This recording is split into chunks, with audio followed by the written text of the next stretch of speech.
So let's call to order the Mason City Council meeting for March 1st, 2021. Could we have the roll call, please? Mayor Whipple, Here in Mason, Michigan. Mayor Pro Tem Brown, Present in Mason, Michigan. Councilmember Clark, Here, Mason, Michigan. Councilmember Josha, I'm here from Mason, Michigan. Councilmember Ferris, Here in Mason, Michigan. Councilmember Schaefer, Here in Mason. Councilmember Vogel. Here from Mason, Michigan.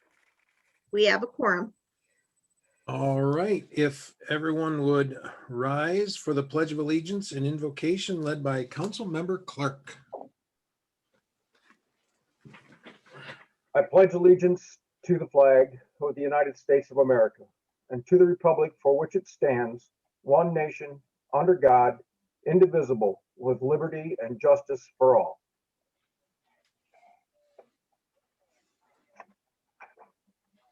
Dear Lord, we stand before you this evening, humbled by all that you are and all that you offer us in our daily lives.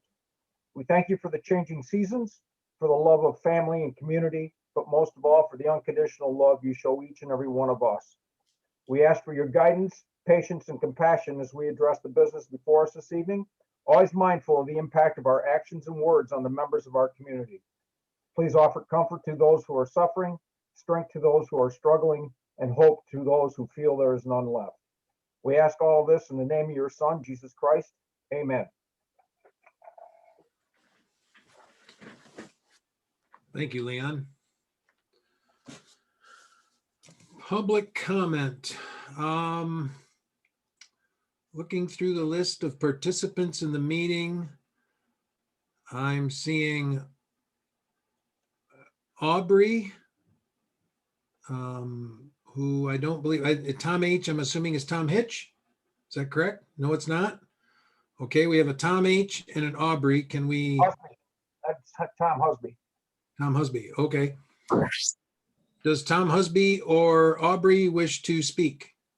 Hi, I'm here with Small Talk Children's Advocacy Center. Oh, okay. How about Tom Husby? Do you wish to say anything? Nope, I'm good, Russ. I'm just listening. All right. Thank That being noted, there's nobody present who wishes to offer public comment. I do have one written submission that I'll read. It's from Jamie Torok, 135 Okemos Street in Mason, Michigan. It says, we just heard that mandatory sidewalk snow removal is up for consideration. What is prompting this change? Most people do a great job with snow removal and most people help their neighbors when they can't get to it. Why are we feeling the need to add legal regulation? What will be the threshold for timing? Who will be the judge? What kind of notice and awareness? What about those of us who live on Okemos Street and other thoroughfares? We have to shovel 3 times for every snowfall. We have to shovel when it snows. We have to shovel once the plow truck comes through, and we have to shovel again when they do the cleanup pass to get the curb edge of the roadway. I'm not complaining. I'm grateful for how easy our streets are to navigate in the winter. But are you telling me I should have to pay a fine if I've already shoveled, then I work a double, but the city came through and did a second pass with a plow truck? I don't know how many of you have been working 64 hours a week since COVID hit, but is now really the time to start talking about fines and penalties? How about kindness, awareness, and neighborliness? Why would we jump straight to a legal remedy? Have you tried notices, reminders, and other peaceful choices? Are we really failing each other, or have we failed to try all of our options? Thank you for hearing me out. That is the only written comment that I have. The next item on our agenda would be a presentation on Child Abuse Prevention Month. The presenter is Alex Brace, the executive director of Small Talk. So I will turn this over to Alex and ask that he be allowed to do his presentation. All right, thank you so much, Mayor, and thank you, council members, for allowing myself and 2 of my coworkers to address you about a topic that's really important to us and the work that we do at Small Talk. So like was said, my name is Alex Brace. I'm the executive director of the Small Talk Children's Advocacy Center. Small Talk is a nationally accredited nonprofit. We work with law enforcement, prosecutors, medical professionals, and Children's Protective Services to coordinate and help investigate reported cases of child sexual and physical abuse in Ingham and Eaton counties. Child abuse is unfortunately a very pervasive and devastating silent epidemic. Because it is such a taboo subject, people don't always understand the scope of the problem. National statistics say that 1 in 4 girls and 1 in 6 boys will be victims of sexual abuse before they turn 18. If you think about the children in your community, the children, in your schools, that's a large percentage of children who have had this unfortunate event occur in their lives. And again, not only is the public not informed of the scope of the problem of sexual abuse, but even fewer people understand what to do when presented with how to stop child abuse, or when a child comes up to you and says something that has happened to them. So many people just don't know what steps to take to make sure that those children are kept safe or that child abuse is prevented in the first place. As a community, the more educated we are, the safer our children are, the safer our communities are. We want to make sure that we're holding offenders to task and making sure that our communities are safer, but also making sure that children have the opportunity to heal as well. Children in our program will tell us all the time that once they tell somebody at our center that they don't have to carry this weight, this burden of this tremendous secret with them anymore. So what we want to do tonight is, and again, thank you for the opportunity, is to address all of you. We serve Ingham County. Mason is a really important part of our county, and we want to make sure that the citizens there know how to react and respond to child sexual abuse and physical abuse within your own community, within your own homes, within your schools, wherever children gather. We want to make sure that they're safe. So we have a campaign coming up. April is Child Abuse Prevention Month. So we want to come to you, a month early with some ideas of how the citizens of Mason can be involved with Small Talk and to help promote that message of child abuse prevention. So the first piece of that, which you should have received there's going to be some information in the packet that you guys received before the meeting, is donations. So we are a nonprofit. The public, we are distributing pinwheel kits. So these are kits that include pinwheels, a small yard sign, and some information about child abuse prevention for adults and for children. So not only can this be something that just kind of spruces up your lawn in the springtime when everybody's hopefully getting out a little bit more, but also it's a great conversation starter because, as I discussed before, this is such a taboo topic. Being able to draw people in and have a conversation, an open conversation about child abuse prevention is really, really critical. So it's a great opportunity to do that. So we are asking for a $25 donation for one of these pinwheel kits, and we can mail these to anybody. We've started this campaign a little bit. We've got pinwheels in Pennsylvania and Minnesota, and we'd love some more here in our local community that we are so proud to serve. The second piece of that is education. Small Talk is a large proponent of educating adults and children on how to prevent and respond to child sexual abuse. We can do presentations, as short as 15 minutes, or we can provide 2-hour educational opportunities for schools, for churches, for any kind of community gathering, any interested person who wants to learn more about protecting children, we can provide that. So we want to make sure that people know that those are available. We encourage anybody in Mason to reach out to us so we can provide those trainings for people. Normally, we'd love to be able to do these in person. Because of COVID, we've been doing a lot of things virtually. We have the capacity to do that. The most important thing is that people have this information so they can learn how to protect children in their community. And we're lucky enough that we have some meetings set up with the Mason Public Schools a couple meetings later in April to provide some of those trainings. And then the last piece is volunteering. we're really encouraging people to, organize a day where you put together these pinwheel gardens. You can go to, find a place. There's so many historic places in Mason that, a pinwheel garden would look really great and really eye-catching. And then again, just help to spread that awareness about child abuse prevention. We've been working really closely over the last 4 years with the Mason Middle School Leo's Club. They've been planting a pinwheel garden in their front lawn for the last few years. A quick story, last year was obviously the beginning of COVID. So we had plans to go and do our annual tradition of planting the pinwheel garden at Mason Middle School, but couldn't because of COVID.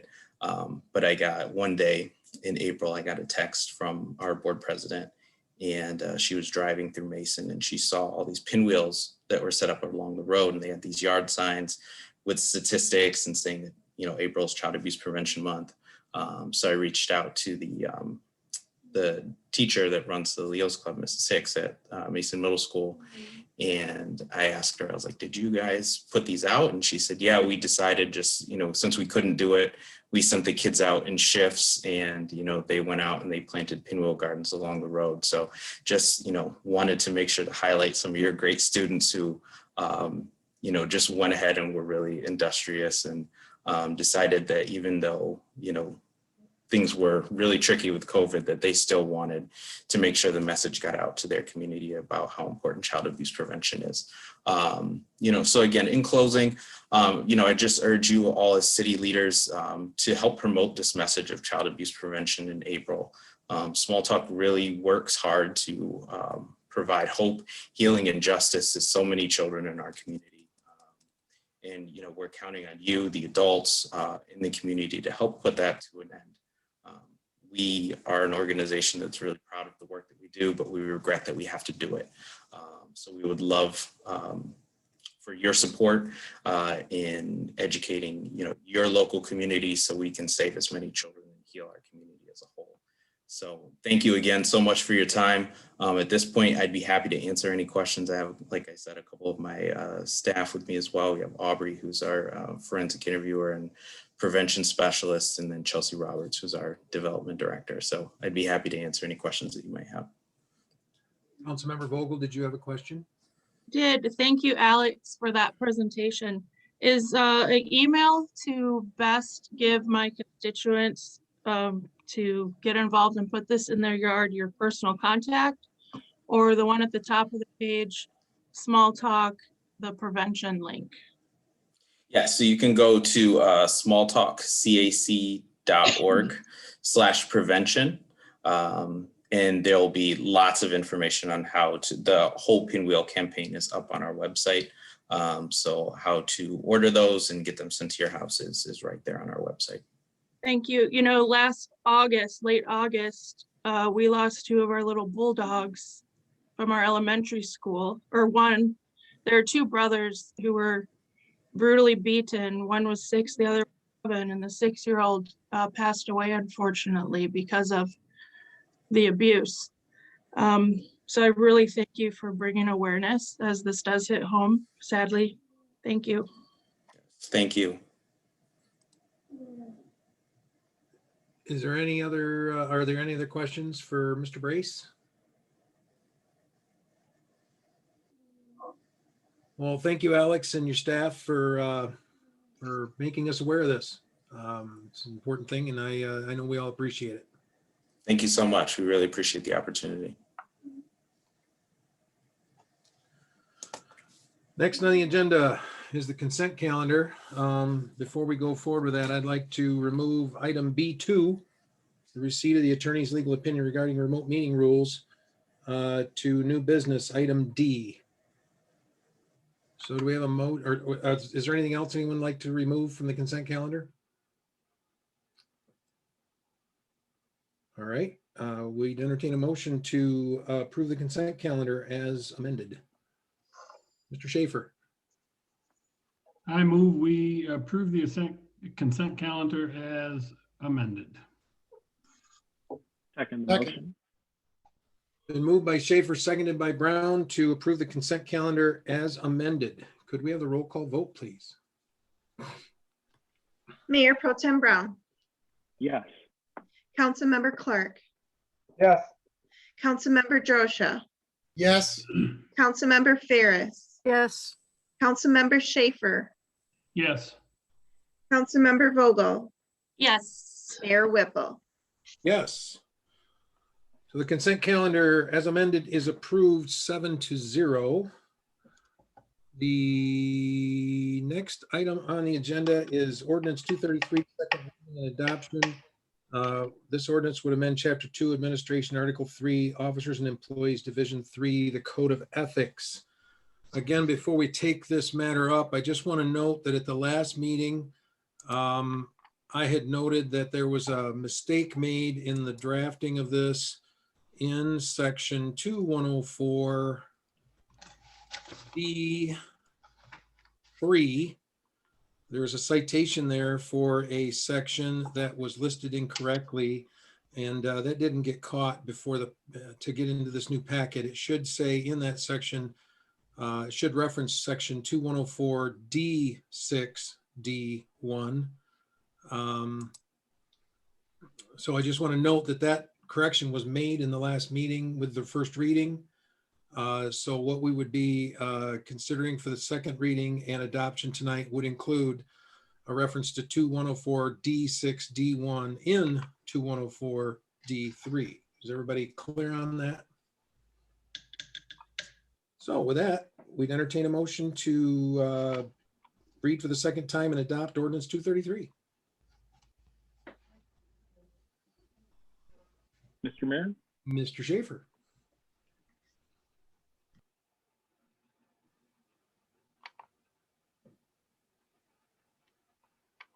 Are you talking, Jerry? Because we can't hear you. How's that? That's better. Okay, I'd like to move that we adopt the second reading of the ordinance 233 as written. I second the motion. Been moved by Schaefer and seconded by Brown to approve the second reading and adoption of ordinance 233. Is there any discussion? Councilmember Clark. Thank you, Mr. Mayor. I'm gonna be voting against this again for basically the same reasons that I did the first time. I understand that we have an attorney's opinion which fell short. I think it's probably because maybe the question wasn't posed to him correctly, having to do with police officers and their spouses. He quotes from the law and falls just short of where it says that if a spouse, if a police officer marries someone who had a liquor license for at least 3 years prior to that marriage, they can still have that, maintain that liquor license. And that concerns me from the standpoint that if in fact somebody, one of our employees ends up in that situation, then that means either the police officer or the spouse is going to have to give up their livelihood. And I don't think that's something that we should be deciding, especially when there's state law that allows it. Any other discussion on the motion to consider the second reading and adoption of ordinance 233? All right, could we have the roll call vote, please? Councilmember Clark, No. Councilmember Josha, Yes. Councilmember Ferris, yes, Councilmember Schaefer, Yes. Councilmember Vogel, yes, Mayor Pro Tem Brown, Yes. Mayor Whipple. Yes. Ordinance 233 is adopted by a vote of 6-1. Next on the agenda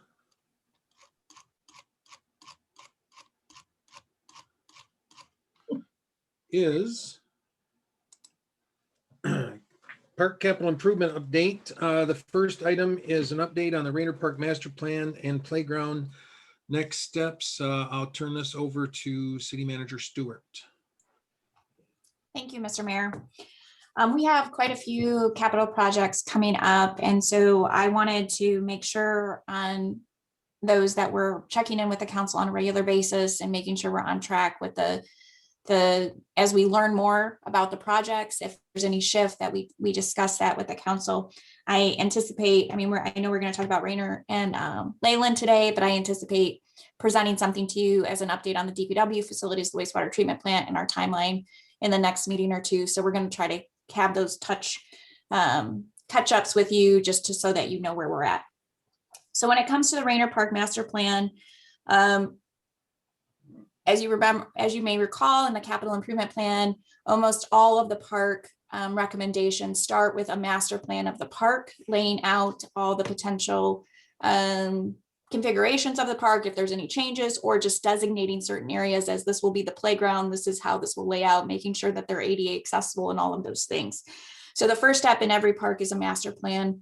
We learned that with Leyland, that we started doing individual projects, and instead we should have started with a plan overall. And so that was part of the park study and what they identified. So when we talk about a master plan for Rayner, that is within the current fiscal year. What we discovered based on the recommendations from the park plan is that really the only area that will likely be configured differently would be the back grass area. There we would potentially lay out if a field could go there, a softball field, or the soccer field configuration, but generally the structures are going to stay where they are. And so with that, we would like to move forward with Wolverine, just developing that plan. It's not a complicated one as far as redesign or things like that. When we get to Lee Austin, for example, because we're talking about a potential pavilion and things like that, that may be something we, but this particular plan, as we were working through it, we just didn't see the need. We thought we could work with Wolverine. Wolverine did give us an estimate, but they think they may fall under that. It really depends on how much council public engagement and redesign happens. They're going to bill us based on the actual work involved, but they wanted to make sure that they were considering that if they came to council with a master plan and you guys had a lot of changes, that was built in, this would be the maximum amount.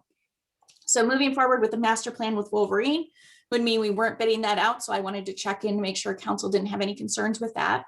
And then the construction, phase 1 construction, which we know primarily will include the playground. And so that playground, we plan to submit to DNR again, to the trust fund. We've already, as you know, application last year, we did not get funding. We got some feedback that we're probably not going to be able to improve the points without the design of the playground completed, but we're still going to apply, and you're going to see a public hearing on that in the next meeting. The chances are we may not get funding, but there also is a good chance that other communities are not teed up for projects with COVID. And so we don't want to miss an opportunity to potentially get some of the playground funded. So we're going to resubmit. So with that being said, we still wanted to talk about kind of moving forward with the playground and what that would look like. Right now, the playground and that part of construction is in next fiscal year, starting in July. After talking with some communities, there's a couple different ways you can playground improvement, especially since I know there's a desire to maybe repeat a community build. And so there are the projects where you really focus on a community champion who's going to drive the design and construction of the playground.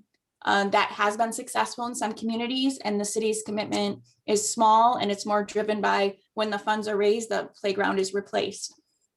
There's also another option that a lot of communities have followed, where they do have a firm come in and design the playground by getting engagement by students and people in the age group that the playground's with an option for a community build as well, so that you have it an all-in bid that is apples to apples, but then you also have an option to do a community build. So we would like to pursue starting the design of the playground and seeking out a firm to do some of that work, so that we have a playground that we have engagement from the community. We have an idea of what that would cost to develop the playground, but that would be doing it before July 1. We know we just don't want to lose another summer, because if we don't design it this summer, it won't be ready for construction next year. And so that's kind of where we're at. And so we're at if the council would support us starting to move forward with that designing of the playground. So Are you asking for action by the council tonight on? I'm not, because you would get the action when we actually brought forward a bid, but I just didn't want council to see a bid and say, why are we doing it this way? I'm more than anything wanting to make sure that staff is on the right track and that we're meeting what you guys are anticipating for this project. If there's anything that you want more time on, or you think, hey, let's discuss that more, we can come back at a future meeting with other recommendations. We just want to make sure we're on track with council's expectations. Are there any questions for the manager regarding the Rainer Park Playground and Master Plan? Mr. Mayor, Mr. Schaefer. just a couple. You said Wolverine has given us an estimate. How much is that amount, the ballpark? They estimated that would be, the max would be 17.5. We budgeted 20,000 for it, so it's under budget, but in talking with them, their biggest concern was public engagement on the master plan and making sure there was enough money in there to do that.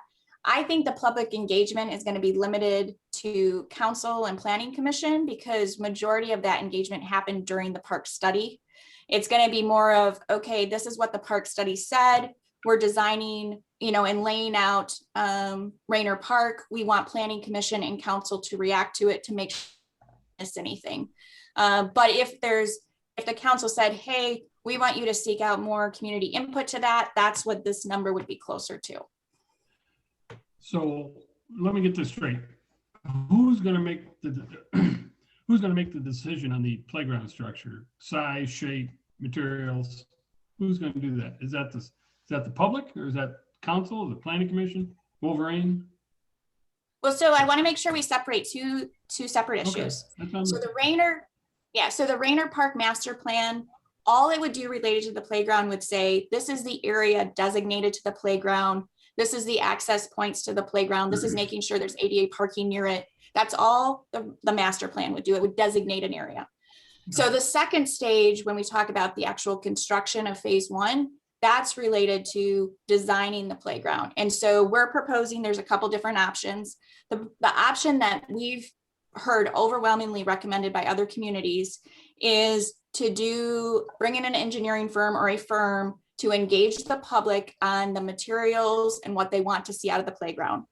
And then that firm design it, and then you bid out the specs. You don't hire a company to design and do all that stuff because you're not getting accurate apple to apples cost. And it sounds like what we're hearing from other communities is they've actually had multiple firms bid on the actual construction of the playground once the specs are created. But if they're design and spec, then you start to not really get good cost comparisons.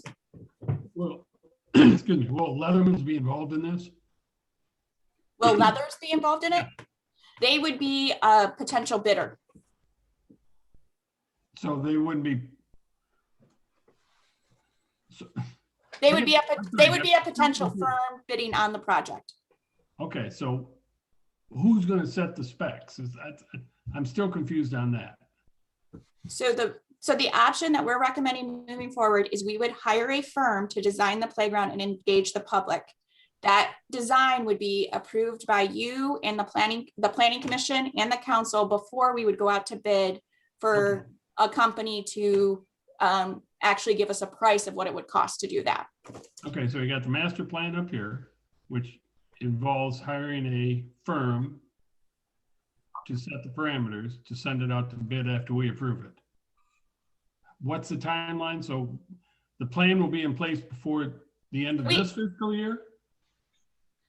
So the money set aside for this actual part of the project of designing the playground was not scheduled to start till July 1. Okay. What we're saying here is that if you support moving forward, we'll start to put together bid specs to get that firm on board so that they could start work even before the beginning of the fiscal year. Wonderful idea. Thank you. So we would do, from what it sounds like you're proposing is that on the master plan for the park, we simply use Wolverine to give us a park master plan. It's pretty well understood that the playground area of Rainer Park will be just marked out on that master plan in the same area that it is now, with maybe some slight adjustments or whatnot.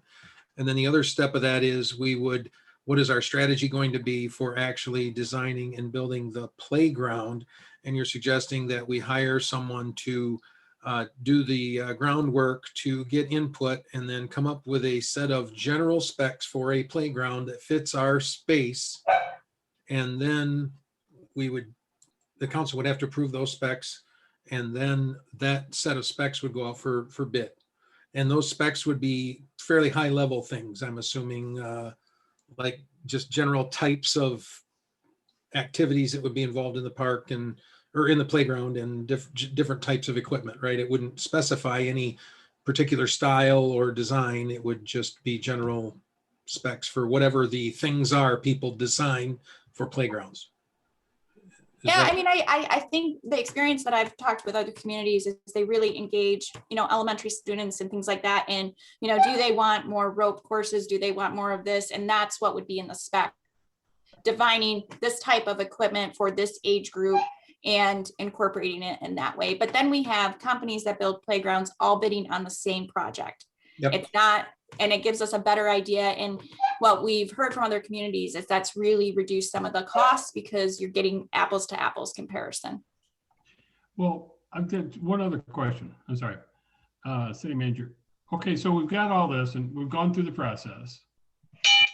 How long before we have a decision? In other words, it's going to take 9 months to a year if you want to go community build to put together an organization and volunteers and money to put this thing up. So how long will we have to build an organization? I mean, are we going to put it up first part of, spring next year, end of summer before school? I'm just trying to get a timeline here. Well, I think honestly, that's some guidance I'm looking for council on, because are you looking at this being a city-driven project, Yes. funding-wise? Or are you looking at this being a community-driven project funding-wise? Because the most successful projects that are funding or that are community-driven funding-wise, they really do all the design separate from the city. They really the whole project. And so it takes longer, but getting some direction from the council of, is this a project that you're expecting us to be a major contributor towards? Or are you looking to the community to be the major funder, will drive some of that discussion about what kind of, community organizing do we need to do, or champions that we need to identify to drive that fundraising. I kind of like to see a hybrid where the city provides the engineering specifications and some of the money, and then the citizens build it. That's my idea. When you say build it, do you mean provide the labor or provide the money? Labor and some money. I mean, there can be a fundraiser, but if we're going to do this, I think the city should have some money in the game. And I think I could see us working out a hybrid plan where the city provides the engineering and some of the funds, maybe some of the equipment, and the citizens get together and decide what they want to build based on the plans that are going to be drawn up, and put together an organization to build it, and maybe raise funds if possible. They did it once. I'm sure they do it again. I can tell you, I have no concerns about the actual building of the playground. I don't think we'll have any issue with a community build. Mm-mm. I think where we will have a challenge is the community fundraising. And that's where staff, I think if you're leaning on staff to do that community fundraising, that's going to be a high challenge for us. If you're saying you're going to coordinate with community, then but to your point, Jerry, I don't think most of these companies, when I say we bid it out, well, how we would bid it would be, we'd have the specs and we would have an option of what would your price be with a community build. Mm-hmm. And so that would be a requirement of everyone bidding. So then I don't think we'd have any issue gathering volunteers. And these companies have done this consistently. They have a good plan in place and what they need to provide from staffing.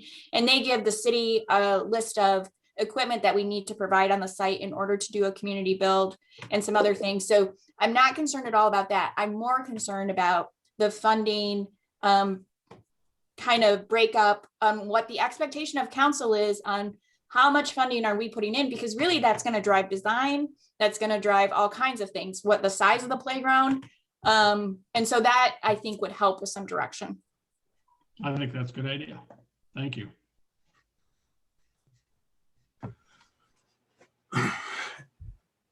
So are we telling Deb that option 1 is the way to go on the playground? Mr. Are we Mayor, agreeing? Sounds like we are. Councilmember Clark.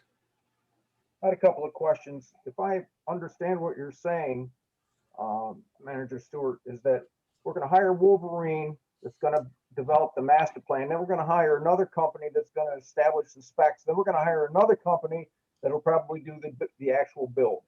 Is that Yes. correct? So when you start hiring, Wolverine's going to come in under the 17,000. Whoever is going to do the specs, that's not going to be cheap. That's probably going to be another, I'm guessing 20 to 25,000 anyway, depending on what it is. And then another company to bid. And so now you've got quite a pot of money before you even put anything in the ground.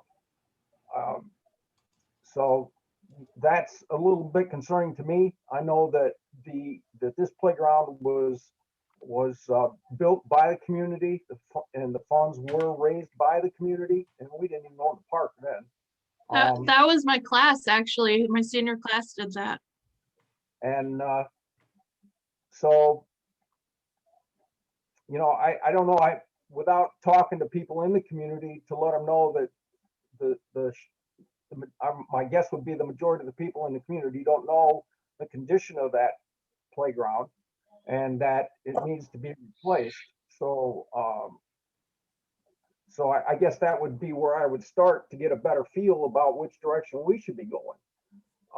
Whether or not the community would step up again, because at one time there was, when we took over Rainer Park, there was Friends of Rainer Park. That was a very active group that did a lot of fundraising. I don't know if they could be reactivated. So for me, that's what I'm thinking. I think I need a little bit more information about, I don't think we have a pulse for what the public's willing to do at this point, because they probably don't know as overall what the situation is. And my other question was, you keep talking about a master plan for the park. Is this something new that we're doing? Because all the parks and those kinds of things used to fall under the recreation plan, which was which was a broader program, but it also put us in a position for, like you're talking about, grants and things like that. If we have the recreation plan that was already established and in place, we could, as long as that was updated, we could get grants most generally at any time because everything was covered in the recreation plan. So now I'm wondering where, we have a master plan for every park. Do we have a master plan for the cemetery? Do we have a master plan for? Yeah. I mean, I think from a staff perspective, our goal is to have master plans for all of our property. And when I say master plan, what we're looking at is a full design of the park with an understanding of the maintenance associated to keep it at a level of, consistent maintenance. And so with Rainer Park, it's going to be a very simple plan. Nothing's really moving around. It's not an evaluation of should the bathrooms move here or things like that, but it is going to involve discussions with the drain commissioner about their plans and how do we make sure that we're sensitive to that, as well as it's going to lay out opportunities for the back green area, not to move forward on them, but just so that we know that there's options there if we want to move forward, how it could be laid out. And also evaluating, if we want to keep an ice rink there, what space would we have to keep clear with that?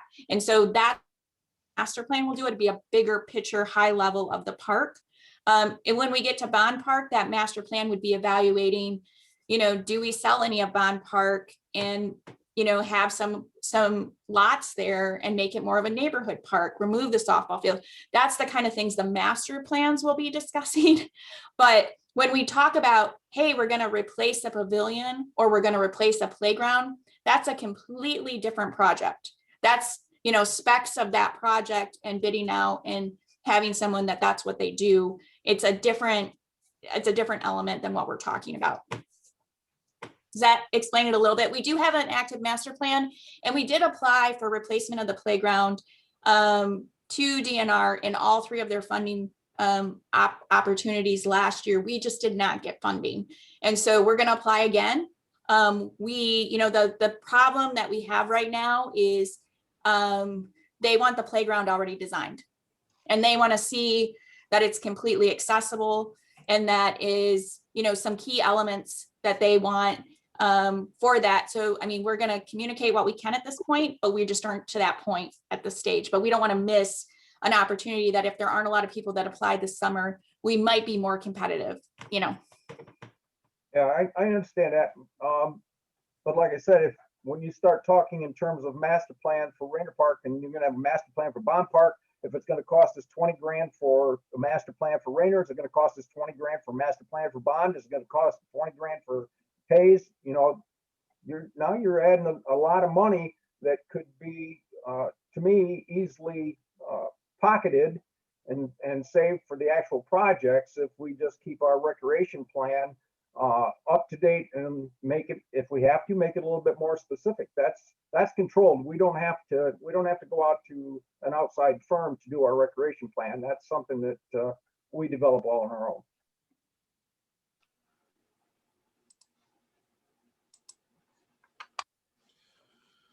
So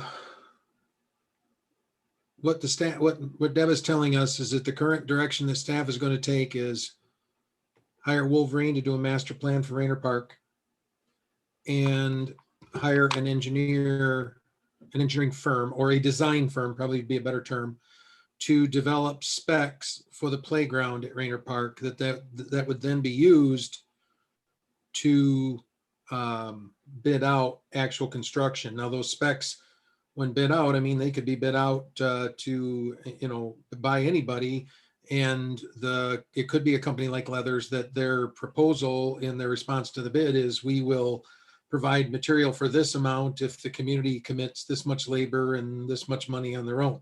In other words, the specs would simply be the specs, and the types of companies that would bid on it could be whatever they are out there. So am I understanding that is the direction the staff is taking right now, under the budget and the direction that they've been given so far?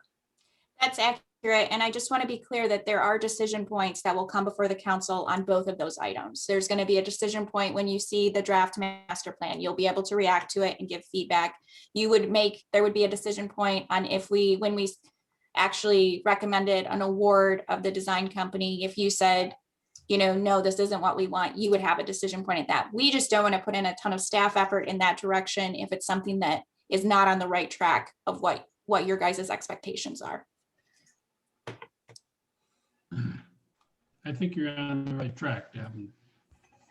It's a good idea, getting the master plan, give us an overall idea of what's going to go into that park and when it's needed. Thank you.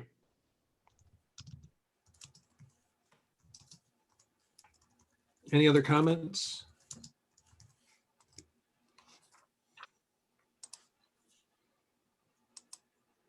Alrighty then. We'll move to item A2 under new business. Authorize the staff to seek bids for demolition and reconstruction of the Leyland Park Pavilion. Again, I'll turn this over at this point to City Manager Stewart. Thank you, Mr. Mayor. So when we talked about the improvements at Leyland, we always knew that the pavilion was an area that we needed to spend a significant amount of funds on to, one, upgrade the electrical, make the bathrooms ADA accessible, just upgrades overall. We knew there were roof concerns and some other things at the structure. And so we had gone into it with the idea of renovating the existing structure. As we started to evaluate it more, we got more concerned that we were going to be spending a lot of money on a renovation of a structure that in the end would still not be an ideal layout and not addressing some of the concerns the community had expressed about just safety and access and visibility of, the bathrooms and, not making it, it's not visible whether someone's in the pavilion or not, which has become more of a safety concern and some other things. So we started to look into it more, and it started to become a concern of, do we evaluate not renovating this structure as is. That is different than what we had talked about at the capital improvement process last year and the years before. And so I wanted to bring that forward to the council to get some guidance. What we do know about the existing structure is that there's structural issues with the roof. We do know there's electrical issues that need to be upgraded. We do know that the bathrooms can be reconfigured to have side doors or keep them in the back doors. We would be reducing by a stall in order to make them ADA accessible, but configuring them in towards the pavilion is not feasible because of the wall in between that was the fireplace. And so that has to be to the side or the back. We do know that the park does need storage for the work for the aerators associated with the ponds and some other equipment that we keep there.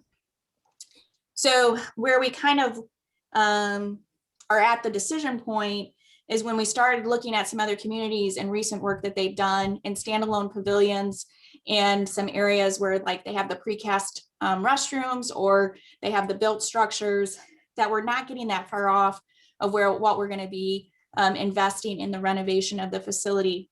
The other thing that we have not identified in these costs is that there are no plans for the existing pavilion, and we would have to do a pretty thorough assessment in order to even renovate it to meet building code, because there's nothing to refer to it from a building code perspective right now, and we have to prove that it meets current code as we make those renovations. So our options are kind of in front of us right now are demolish the current structure and replace it with a new pavilion and separate restroom and storage area that would be laid out a little bit differently to address some of the community concerns. Option 2, renovate the current pavilion. We still have to do some due diligence on the pavilion. So before we spent that money, we wanted to check in with council. Option 3, demo the current structure and not replace it with a pavilion, just do a freestanding restrooms and a separate storage, and not focus pavilion use in our other parks and not focus that as a use in this park, or to do nothing at this point and say that this investment is maybe too large and we're just not ready to make any changes. So those are some of the options. These are very round numbers because we're at this point where we're going to start investing in due diligence. And we wanted to make sure we got a feel from the council of how to move forward before we did that. I know from a staff perspective, we're thinking long-term maintenance and things like that. That's why we're recommending option 1, but we understand that there's a lot of commitment and attachment to the pavilion. We did reach out to the heirs that donated the park, and they have no concerns with the pavilion coming down, but I understand that the community may be more committed to renovating the pavilions that is there. So you're looking for some direction on this one, correct? Yes. I'm looking at the options, 1, 2, 3, 4, and rehabilitation of the current pavilion, that would be just that. It would not really dramatically change the pavilion. It would update the bathrooms to be ADA accessible and keep the storage area where it is, and just it would be a lot. It'd be significant work in the structure of the roof, and that's because that's where a lot of the concerns are right now. The issues are, and the reconfiguration of the bathrooms to make them ADA accessible. We would also be adding a water fountain because that was one of the correct requests in the park plan. So that would be those 3 main items, and upgrading the electrical. Right now, the electrical is our biggest complaint from people that rent that pavilion, is that they can't. Where would there be a water fountain? We're trying, if we moved in this direction, we believe we can either do it connected to the storage or it would be adjacent to the bathrooms. It would be on the structure.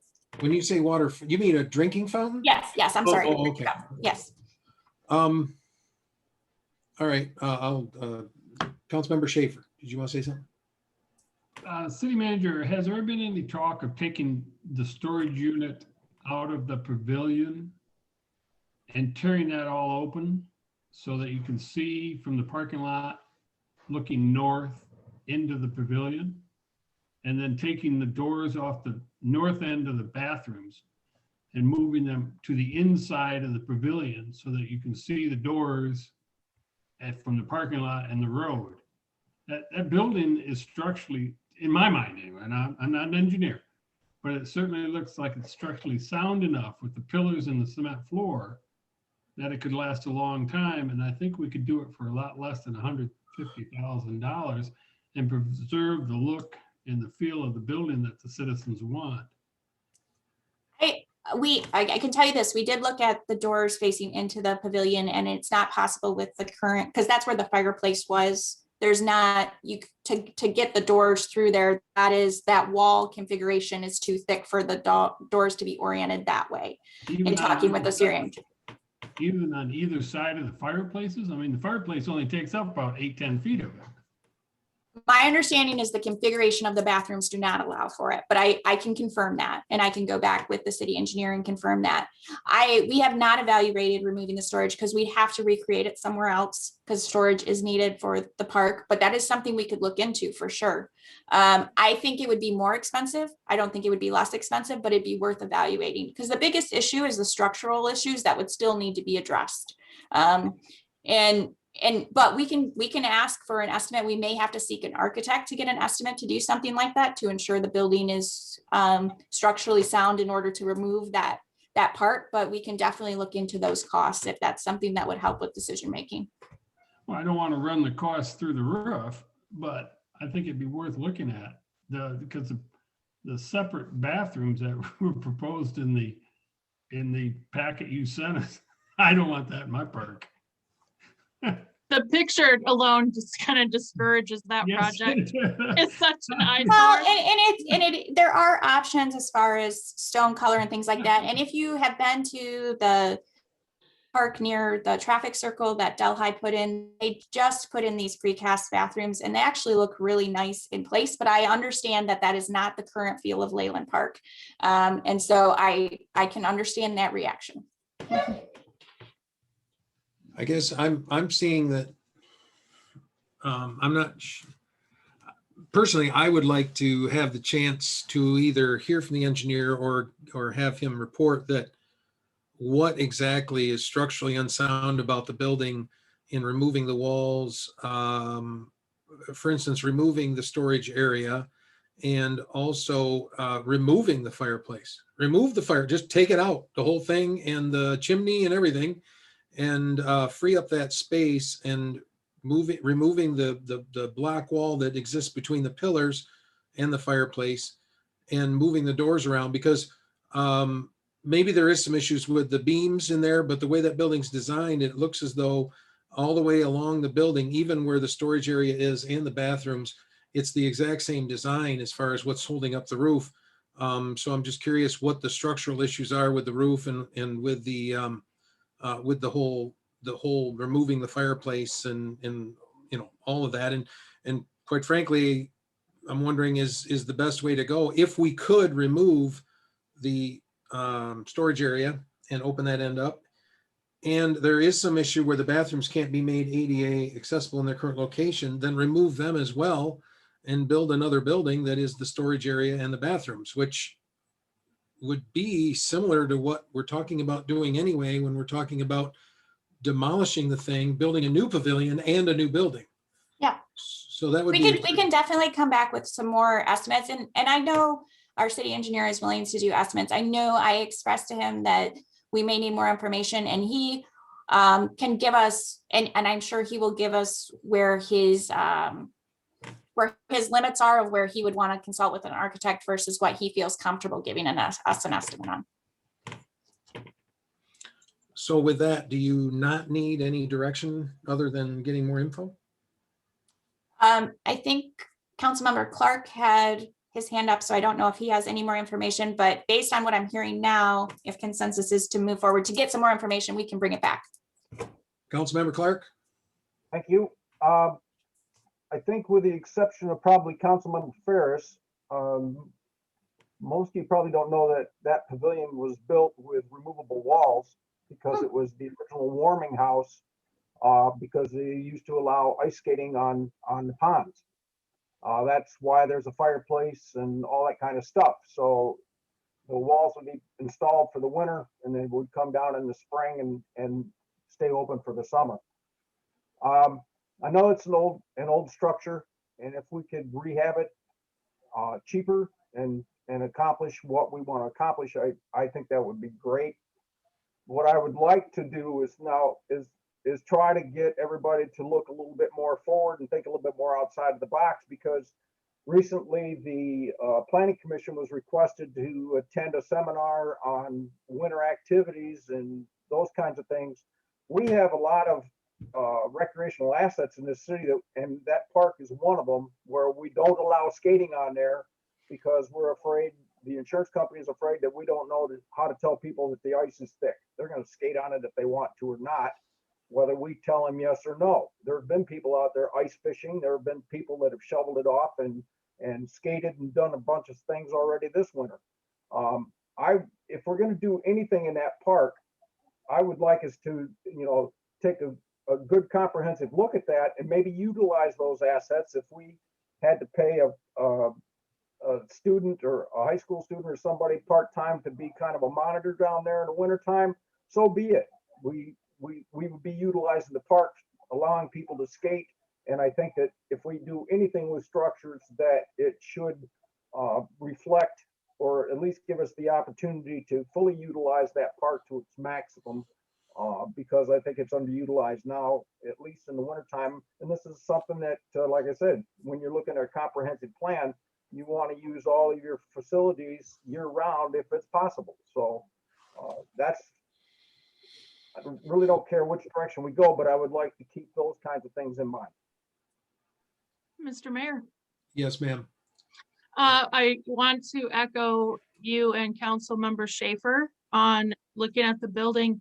And Leon, I was going to say the same thing. I also attended the Winter Cities. And, my concern is cost, because we've spent, $250,000 there already dredging, which was much needed. That plus this, then we've got Rainer. I mean, we're already looking at like $1 million. These are huge things. I really want to try to keep the fireplace because of forward thinking, like Councilmember Clark suggested, because that really would be a really great place for winter traffic. And I do want to try to preserve that building.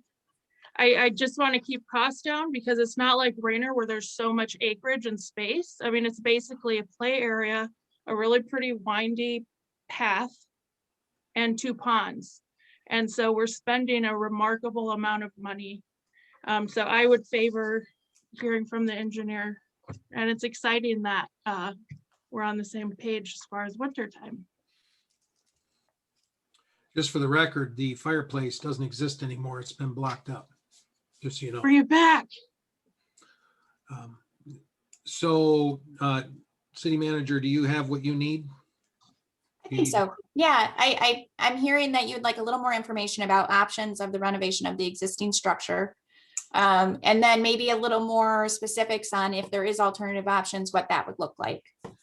And I guess I just would, to clarify that a little bit, options on renovating the existing structure to include removing the storage area to open up the end, and removing the fireplace to free up more space in the bathrooms, and moving the doors for the bathrooms to the inside with the fireplace removed. And obviously knowing that there might be roof issues and whatnot, and all of the various associated issues with the building. All right. Well, then we will move on. So you don't need an authorization, which, okay.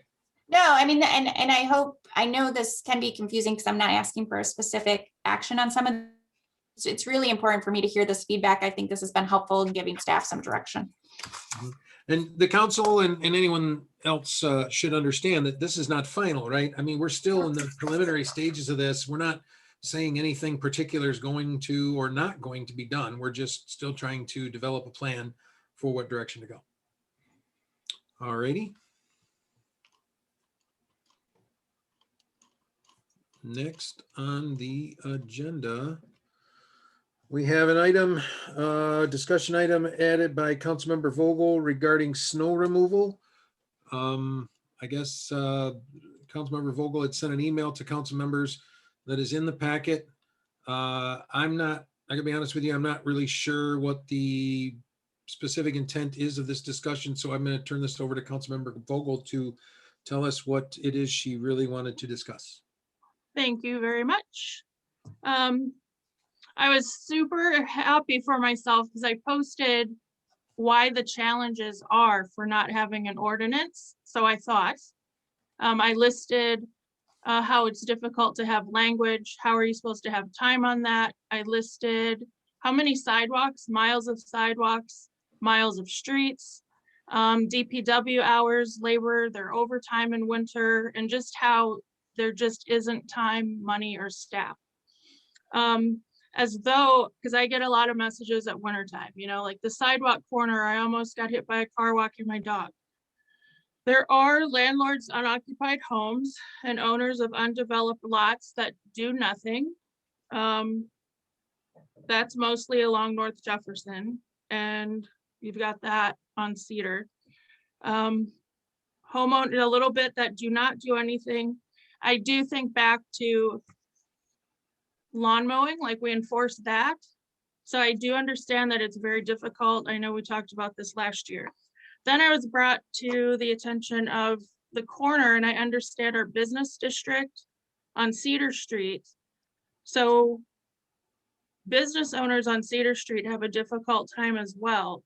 And I know in the DDA, we remove snow piles to help the businesses and economic development in the wintertime, so people aren't having to, you know, hurdle over a snowbank. My question, like, does DDA charge the city? Is there like a back and forth? Does the city just remove that snow pile when we have large events? Can we also offer the same to our Cedar Street businesses as well? We only Was- remove snow from public areas. We remove the snow from the street. And because of the nature of the downtown, it gets pushed into corners and piled. And so the city, when it can, they usually do it at night, removes the snow, but that's from public areas. It's from the street, the right of way. Well, it's, yeah, the sidewalk, the street, I mean, business owners, you know, I mean, I live down there. But the city doesn't remove any snow from the sidewalks. The city only removes the piles from the street. Well, as someone who lives in the building, we put the snow on those piles that the city plows bring, Okay. and then we know that you guys remove the snow piles. Right. So I'm thinking about, you know, when we have so much snow, which isn't often, right? I mean, we haven't had a snow event like this in a couple of years. Mhm. Was there something, maybe, do we just charge Hungry Howie's? Do, you know, I see in our ordinance, like we cite them, but could we be a little more accommodating to maybe remove the huge piles when they're blocking an intersection? Because where are they supposed to take it or put it? Do we let them know where they can take it and put it? So I'm just thinking about that, because it is a hefty amount of snow for them. They can't put it anywhere. And then, you know, we might have an accident. So that's the discussion. So what, are you making a proposal? It's literally just a discussion was all I asked for. I just want to know what we can do to help the businesses that have all the snow and they don't have a lot to put. Is there any discussion, any other discussion on this? Mr. Clark? Yeah, this is something that's come up just about every year in the 24 years that I've been on council. Overall, our residents do a pretty good job of cleaning sidewalks. It's like anything else. You're gonna have the one landlord or a vacant lot or something, but even the city from time to time doesn't hit the sidewalks in front of Leyland Park like they're supposed to. So, but I think by and large, we do a really good job with that. As someone that's owned the snowplow in the past and has plowed parking lots and those kinds of things for Hungry Howie's and those, they should be directing their plow people to push it in the other direction. They don't have to push it towards Cedar Street. They can push it to the back of the building if they have to. There are other locations that they can push that snow to. It's just a matter of where they put them to. There's other companies such as the Plaza. If you go out there, they have front end loaders that come in and move that for them. That's part of the company that they hire. So, and Cedar Street's not the only problem. if you drive down Ash and McRoberts and try to look towards Cedar Street, if you're going north, you can't see traffic because the snow's piled up there. That's where MDOT puts it. So there's going to be problem areas all over town, and I think you can raise awareness, but I don't know that for all the reasons that you already cited, that we should be thinking about putting an ordinance in place. We'll leave people to do it at their own device. But I think, like I said, for those areas that you mentioned, particularly Hungry Howie's, that's just a matter of the company that they've hired pushes it in that direction. He could push it in another direction if he wanted to. Yeah, I don't know. I know the city, Deb, you guys went out there.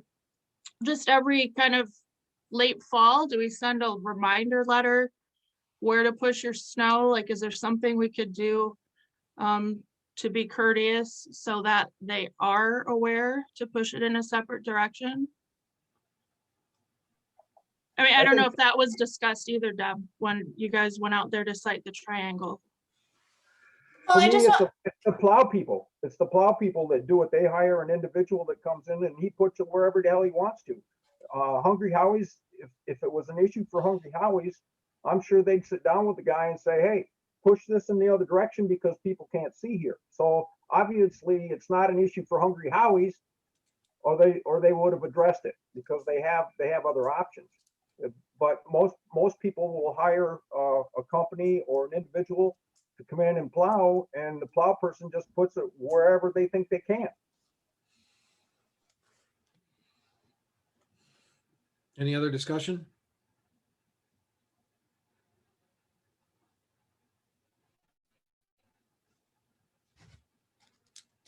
All right, we will move on. Next, we have discussion, communication with the city manager and expectations. This was something that Deb wanted to discuss. So Deb, I'll turn it over to you. thank you, Mr. Mayor. So I wanted to do just kind of a check-in on communication and what we've been doing and making sure it's still working, and if there are changes that the council feels needs to be made. So first of all, the manager's report. Isn't this about Hitch? I'm sorry. I thought this was section D now from the consent calendar time. We're on C. We're on C. Thank you. So just kind of as a breakdown of these communication, the manager's report was created out after an evaluation prior to things on a regular basis reported out from the manager's office. It's evolved a little bit. We try to check in annually to see if it's still working.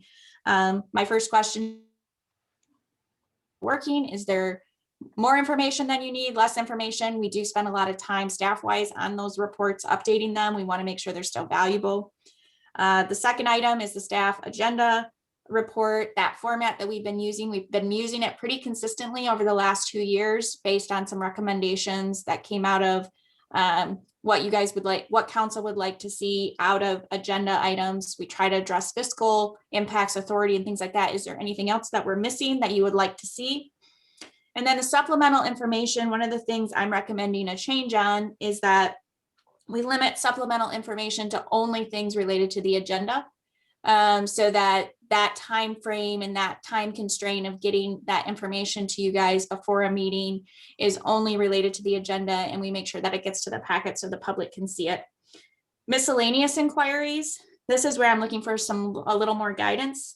What do you guys view as the threshold for when a miscellaneous inquiry should come before council versus when it should be directed at staff? And what is the expectation of equal access to information? When we had the workshop with some of the council members, part of the supplemental information, the goal of that was that you were all getting the same answers to help you make decisions, that one council member wasn't getting more information or not. And so miscellaneous inquiries kind of fall into this weird, like, gray zone of, is this information that should be shared with all council members? Would you like me to assemble that information and attach it to the manager's report? Does it not really? Do you want me to just address individuals? So that's kind of the check-in I'm looking for. So those kind of bullet points as far as if there's any feedback. So I'm going to propose we take these one at a time if there's going to be discussion. First of all, on the manager's report, are there any changes that council members would like to see to the manager's report or think would make it better? I would love to see the finance on there, like the cost. For especially like when it changes for like, Leyland Spring project. And then to put like what our budget cost is for that with it. I guess I don't understand that. It's already in the budget. Why do you need it listed? in Because it? it's just all right there. Because otherwise, like I'm going back and forth between the CIP and the budget. We've got phases, different phase 1, phase 2. Do you think the CIP should be part of the standing manager's report? No, like for instance, on the report, and so under status, right? So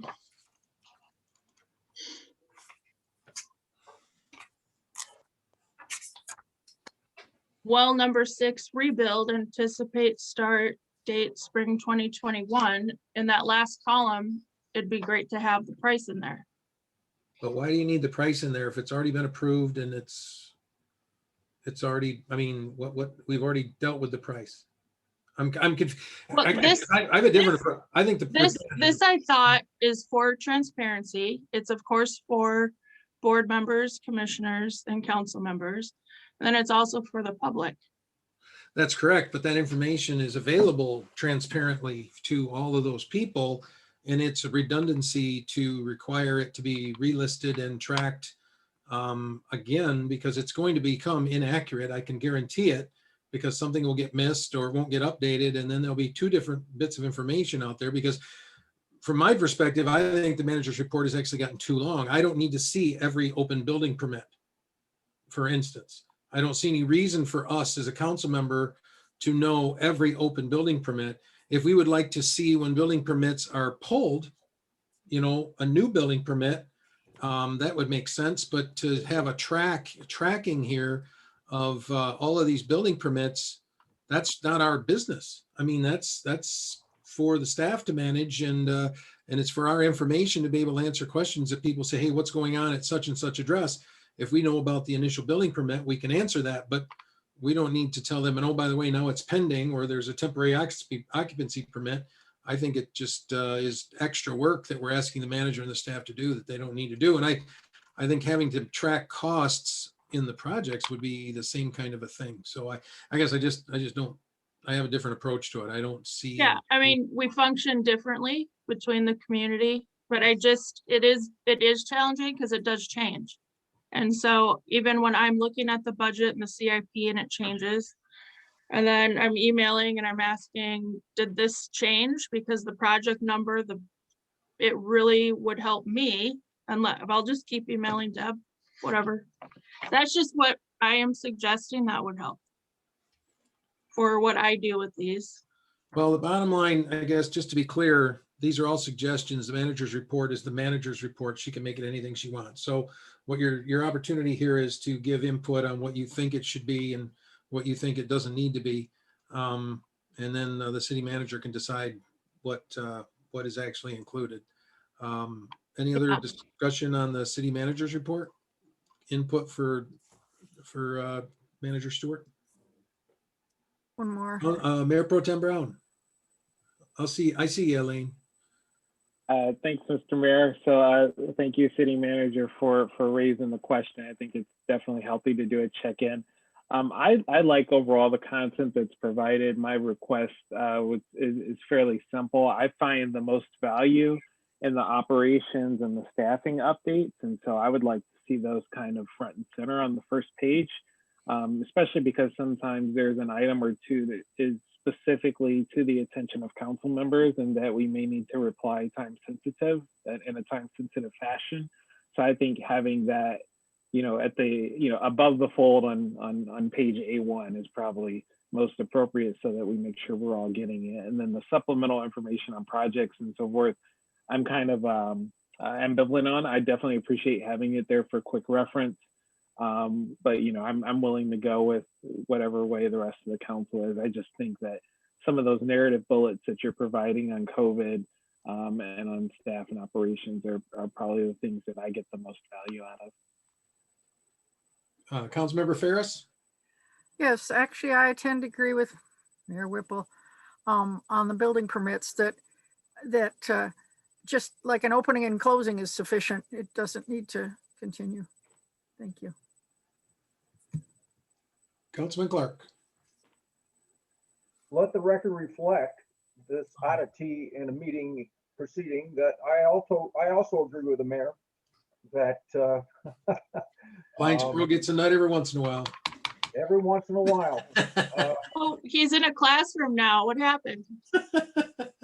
Your background's different. I'm in the classroom in the English teacher's class in Vita Vitina, so I wanted to come off a little bit more educated. I think that, you know, the city manager's report should be what the city manager wants it to be. And I don't, you know, if I have questions or what have you about things that I hear about or know about, then I can certainly know about going to get the answer. If you're spending a lot of extra time on putting stuff in here about building permits and those kinds of things, to me, that's just cumbersome. So you make it what you want it to be and what you think is important. And if it's not, if there's something else I need to know, I know how to get a hold of it. Well, I think one of the things that has turned out to be really valuable from the manager's report that was unexpected is it's now become a staple in all of our committees and boards that they all get the report as well. And it's a good way for them to stay connected to projects. And so I try to keep that in mind too, that I want it to meet your needs, but I also think it's a good connection to some of those boards so that they know generally what's going on with the operations. I did have one question for Councilmember Vogel. When you talk about cost tracking, I think what would help me make a decision of whether that's a good use of our time is, are you talking about just generally what the item is budgeted for, or Yeah. tracking over time where we're at? No, just what we budgeted for. So like it would just kind of always be there anyway in your Excel or whatever you use, you know, like it wouldn't. Yeah.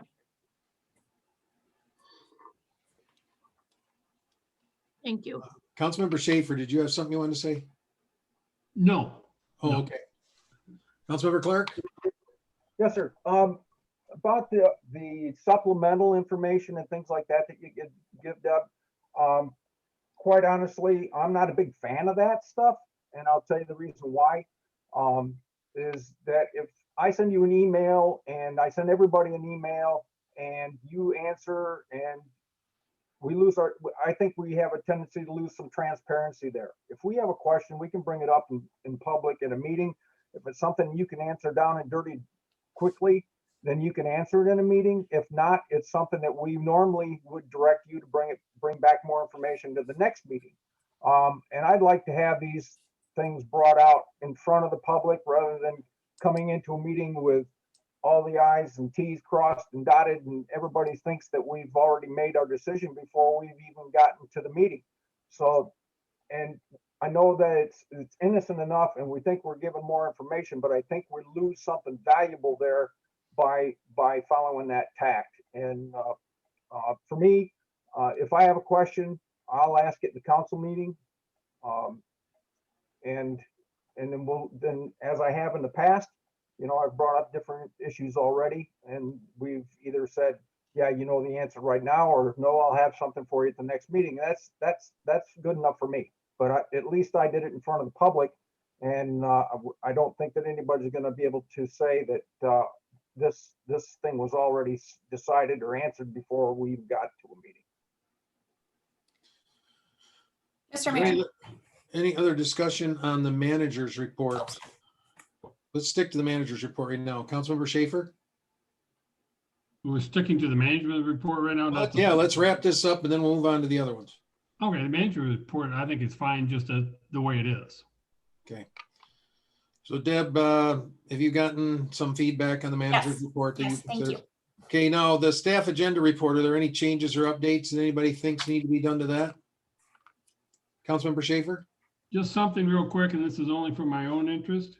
On the motor vehicle report, I'd like to see what department the numbers are, so going into the CIP and then looking up that particular part or that mower or that vehicle. I mean, if it wouldn't be that much more work to put the department that piece of equipment belongs to, I'd be fine. If it is, then I can go back into the CIP. It just takes me a little bit longer. What about the staff agenda report, the SAR? Any changes to that form? All right, on supplemental information, which we've kind of touched on already, any other discussion on the supplemental information? Councilmember Schaefer. Well, there's just one thing about the supplemental. I haven't been on the board, the council, for 20 or 30 years. And I've spoken to the city manager before. I have questions that I don't understand.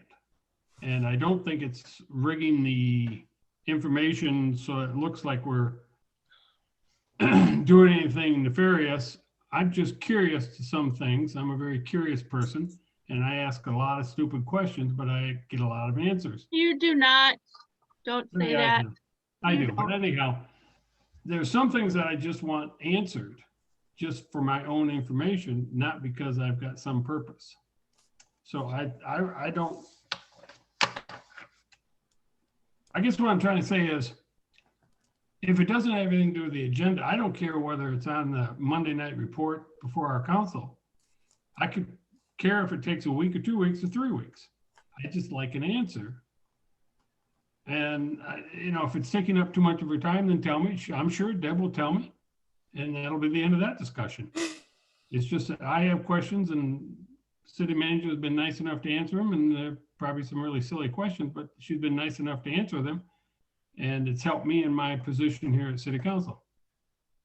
I'd like to echo that from Councilmember Schaefer.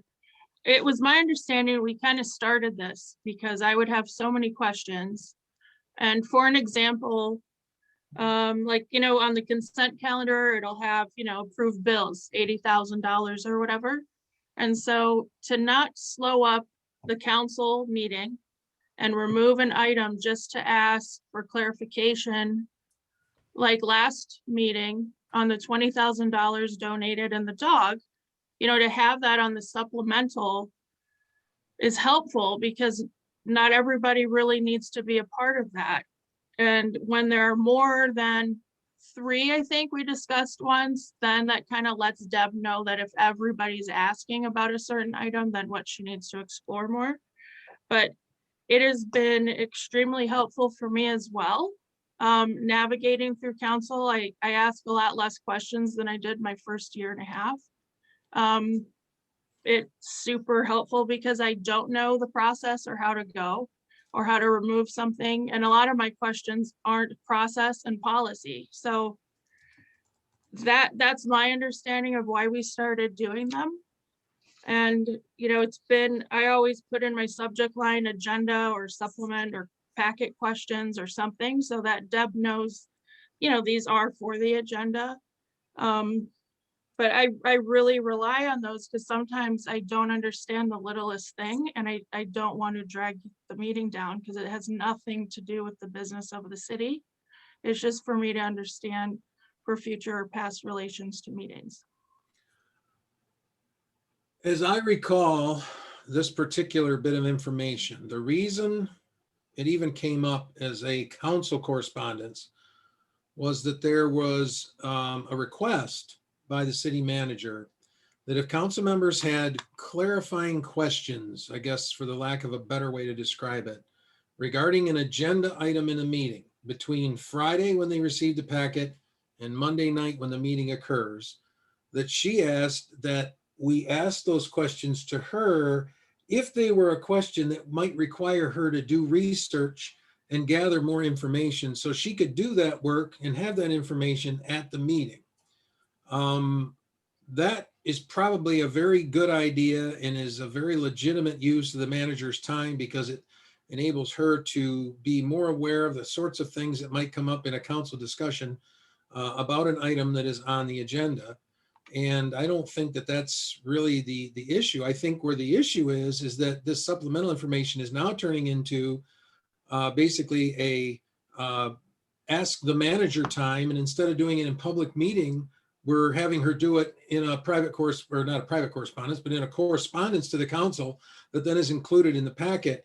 And I believe the vast majority of these things should be brought up to the council first and either put on an agenda,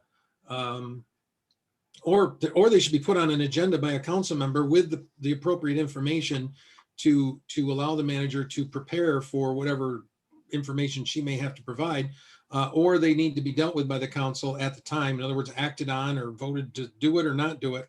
And these supplemental information things should be, in my opinion, fairly rare and relatively straightforward. In other words, I fully appreciate the fact that Jerry making a comment that he's still not been around very long on the council and he has a lot of questions. If an agenda item comes up and he has some questions on those, then it would certainly make sense that he asks Deb those questions if they are the kinds of questions that must be answered by the city manager. But sometimes we're having questions asked that deal with policy making, and that's stuff that should be brought up at the council meeting. So I know my position would be I would support that the city manager gets to pick and choose whether they answer them or not, and directs the council member either A, go look at your budget, or check the CIP, or look in the ordinance, or here's the answer, or let's bring that up at a council meeting and see if the council really wants to discuss it. Is that a miscellaneous topic? Well, I'm looking at the supplemental information for tonight's meeting. All of that, there was no reason to bring that up as supplemental. It all was stuff that could have been discussed in the meeting, every single one of them. There really wasn't any new information that Deb provided in her answers. It was just a time that she had to spend that I don't think she has extra to use. So I just would ask the council to be a little bit more disciplined in when you're asking questions to the manager. There's two kinds of questions. There's the question of the miscellaneous question. What is this? Or how is this happening? Or what happened here? And then there's the supplemental question, which is, hey, I just got the packet and I'm looking through this item and I don't understand what you're talking about regarding, can you give us more information on that? Well, that's the kind of thing that the manager wants to know so she can be prepared to answer that question. I guess Deb's looking for input here. Obviously, we're not making changes on this. This is still all stuff she can decide how she wants to handle it. But that's how I look at supplemental information. The supplemental is supposed to be questions that come up once you receive the packet on Friday that you'd like to give the manager some heads up that you're going to bring up that question Monday night, and then the manager can be prepared. Deb has chosen to answer those questions to the best she can prior to the meetings. I would actually rather that it just came up at the meeting and wasn't sent out as a separate correspondence, because like Leon mentioned, I don't think it fits the whole transparency model the best, because it doesn't match. We haven't brought up the three things that are in the supplemental information have not been discussed in this meeting, yet they're part of the meeting. So that's how I look at the supplemental. That's my input to that whole thing. Any other comments? Mayor Pro Tem Brown. Thank you, Mr. Mayor. Yeah, actually, I think the comment that you made about, giving the city manager a heads up that there's a question on an agenda item that may have required some additional, research or whatever ahead of Monday. I think that's completely appropriate. I don't want the city manager necessarily spending a lot of time responding to miscellaneous inquiries, for the council meeting. I know it's not her fault in terms of the timing, but sometimes I find that, for example, we got today's obviously after 5, and I'll read the packet, well in advance of Monday, but sometimes the supplemental information, if it's a couple of pages between getting off of work and getting to council and everything that's in between, I may not have time to digest that information. If it's, particularly poignant for the meeting, I would expect that those items would be brought up and then discussed as opposed to completely addressed prior to the meeting. So I think there's probably a little bit of a meeting of the minds here where we can govern ourselves a little bit in terms of the questions. If it's just a one-off, communicate with the city manager for clarification. But if it's an item that everyone should probably have the opportunity to discuss and it's pertinent to the agenda, then maybe just give a heads up. I'd like to ask this question in the meeting. Wanted you to be prepared for it. I think we can probably do that and maybe cut back on, providing a 2 or 3 page document at 6 o'clock or something that they were trying to scramble to get through. And keep the subject line to you for packet, agenda, supplemental. I don't understand, Councilmember Vogel. What do you mean?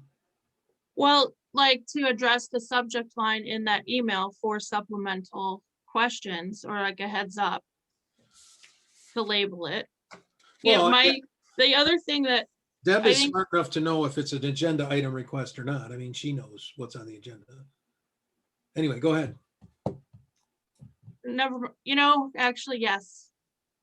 I prefer sometimes to email Deb before, because when I do speak, I often feel that if you do not agree, you either kind of in a dismissive way, make it your opinion that you do not agree, and whatever, go ahead, like you just did. And so it is much easier to speak with Deb via email, where it's softer and more gently received.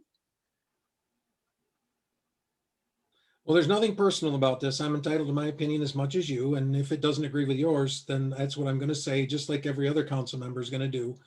This is not about that, though. This is really about what does the council expect the city manager to do in performing her job.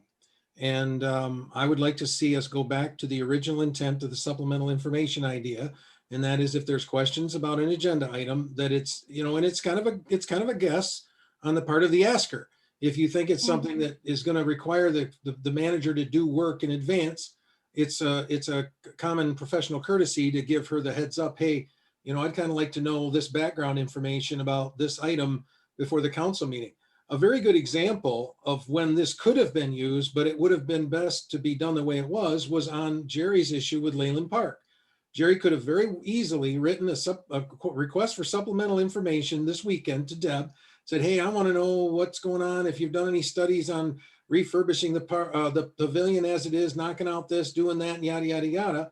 But what he did do is he brought it up at the meeting, which is actually the best time to do it. Because then it's out in the open, it's available for everybody to hear the answer at the same time and to hear the question at the same time. And I think that was the best way to handle that. Jerry did his own research on that, had looked at the pavilion, had gotten his own thoughts together and had done his homework, and then he brought it up to the council. And I think that's the right way to do it. I think the vast majority of these supplemental requests are best handled that way. But that's just my opinion. And as I said previously, all 4 of these things are totally up to the city manager, how they're handled. We're just giving her input and she will decide how she wants to deal with it. Councilman Clark. Yes, sir, Mr. Mayor. Just for Jerry, for you and Reader, anybody that's got questions, whether it be policy or whatever it is, just remember that when you bring it up in a council meeting, for every question that you have, there may be 5 or 10 people sitting out there that are watching you on TV that have that very same question. And if you get it answered before you come in and it's never discussed, they don't know the answer. So there's no such thing as a bad question. There's nothing that takes up so much time in a council meeting that we can't take time to answer questions. That's our job. That's part of our job, and to keep it open to the public to where, like I said, for every question that you have, there's probably 100 people out there that have the same question and appreciate the fact that it got asked and answered where they could hear it and knew the answer themselves. That was my hope too. I haven't found that. But I like where you're thinking. Hopefully we can do that. Any other discussion on the supplemental information? Mr. Mayor, Yes, ma'am. I just wanted to refocus the discussion a little bit, and that the supplemental, as you mentioned, was a request from staff. And the reason that we talked about that request was, one, when we added to the staff agenda report the urgency of an item, we wanted to make sure that if an item was urgent and time sensitive, that we didn't delay an action because we weren't prepared to answer a question.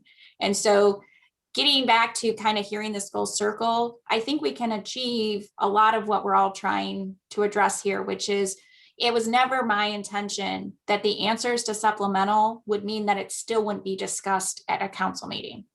My expectation was more that if I was able to answer the question, that it would still be brought up as, hey, I had this question about this. I talked to the city manager and this was why I feel this way, or those types of things.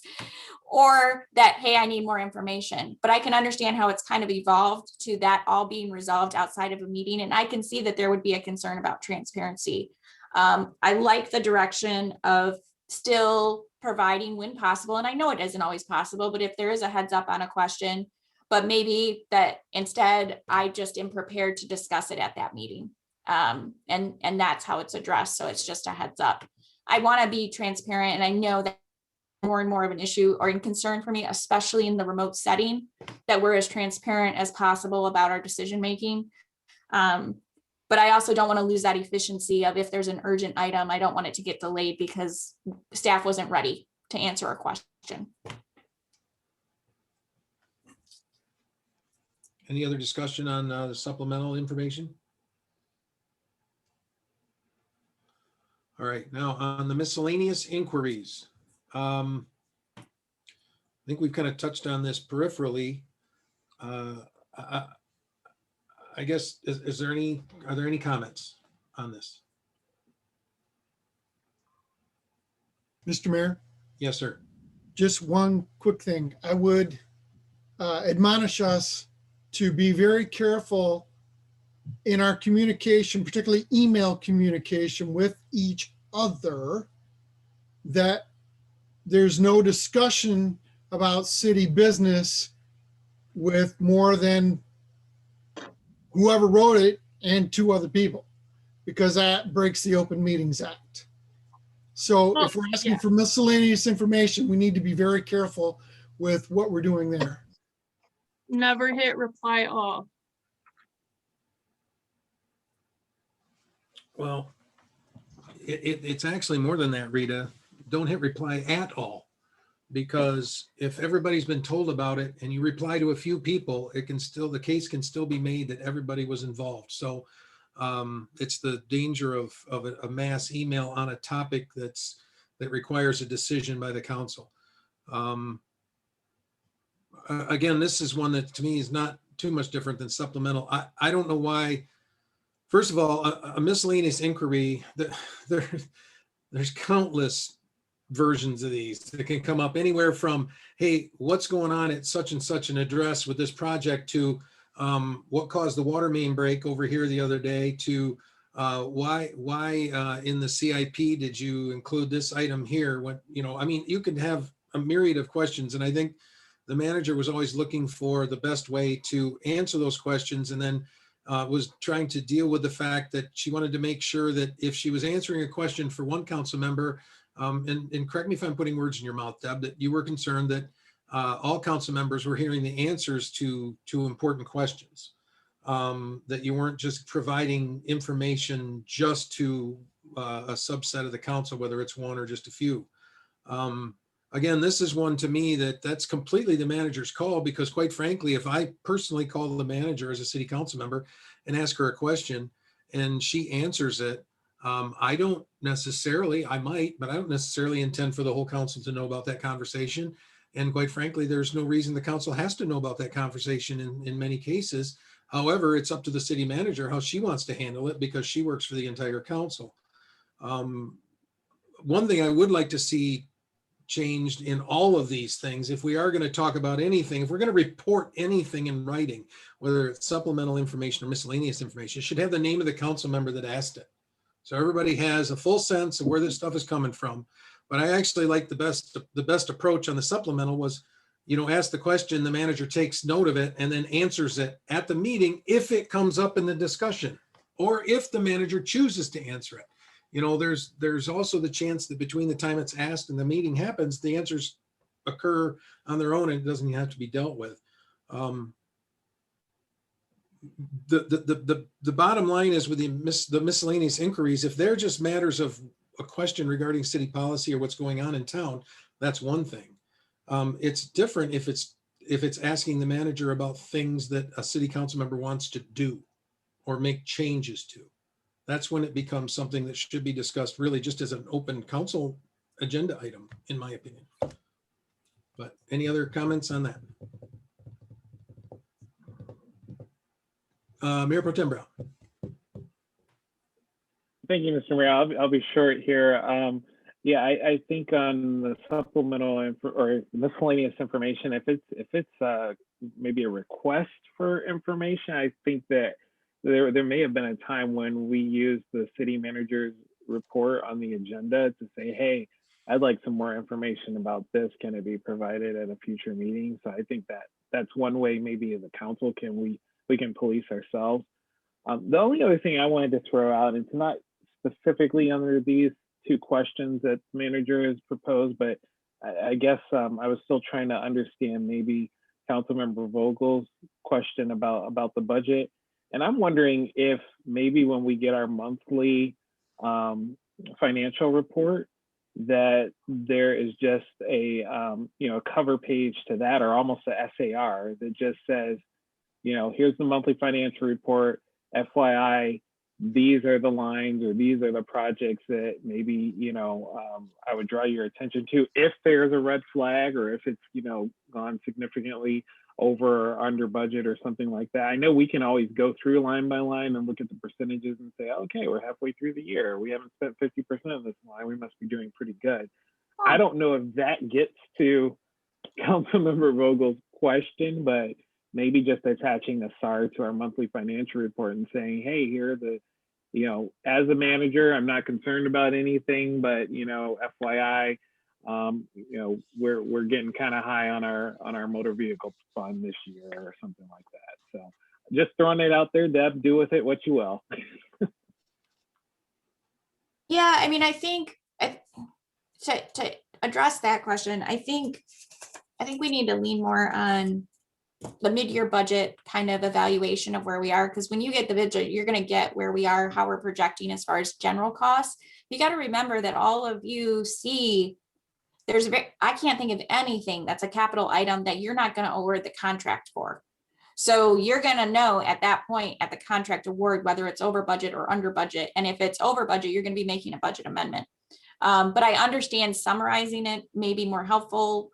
So let me think on that a little bit about I just worry because projects are constantly moving and changing and tracking those. I just would want to make sure the information is accurate. On the miscellaneous inquiries, I want to be very clear that to the mayor's point, I see this as two boxes. There's the, hey, I just have a quick question on this, and this. I don't know what's going on with this.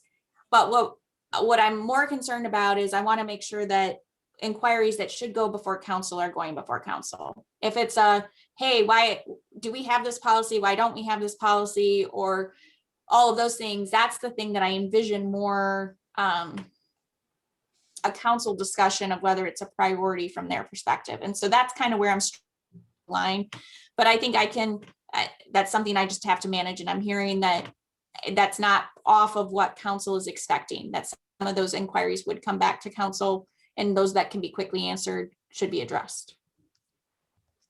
Right. So I'll bring, the Michigan State Police, and I emailed you that article, and I asked, where do we stand with those type of apps like Signal that some of our troopers got in trouble with, encryptic technology. I didn't know, I guess I didn't feel like that was something to bring up at a council meeting. I felt like, hey, Deb, here's this article. It made me think, do we have any, prohibition for our officers against encryption? And so do with that what you will. So in that situation, should I have brought this discussion up during a council meeting You know, because there's nothing, yeah, I don't know how I should have handled that. Ooh. Deb, how would you have liked to have had that handled? Well, this is exactly the direction I'm looking for from council members. Yeah. What are council's expectations? If a Yeah, brings up, hey, I saw this story, what is the city's particular policy related to that issue? Does that something every council member wants to know, even though it's not an agenda item? Do you want it brought up at a meeting?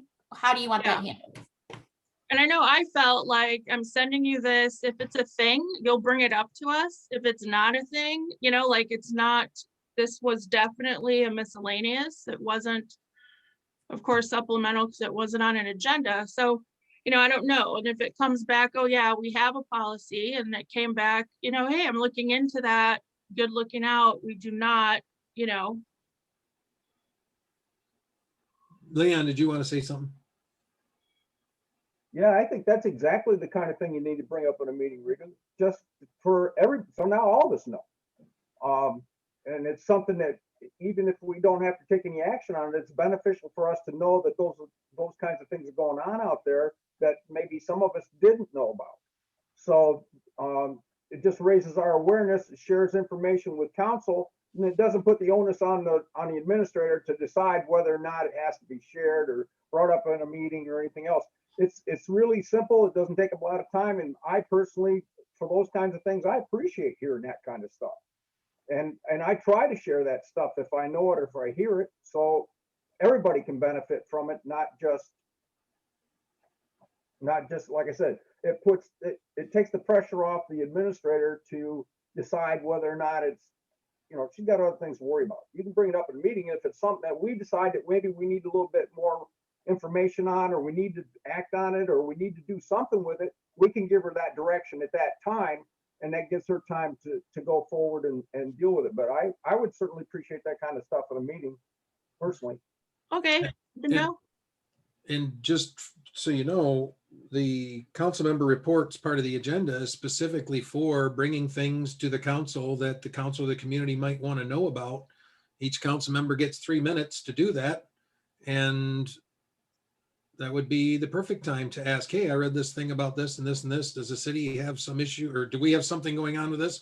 And the manager might answer. And if you think we should, then you could even make a motion to direct the manager to do something, or you could ask to have it put on the agenda for the next meeting. And the manager may then ask you for more information about what exactly is going to be the agenda item. But that is definitely a good time to bring that sort of stuff up. And also, really, at that point, you bring it out to the public's awareness.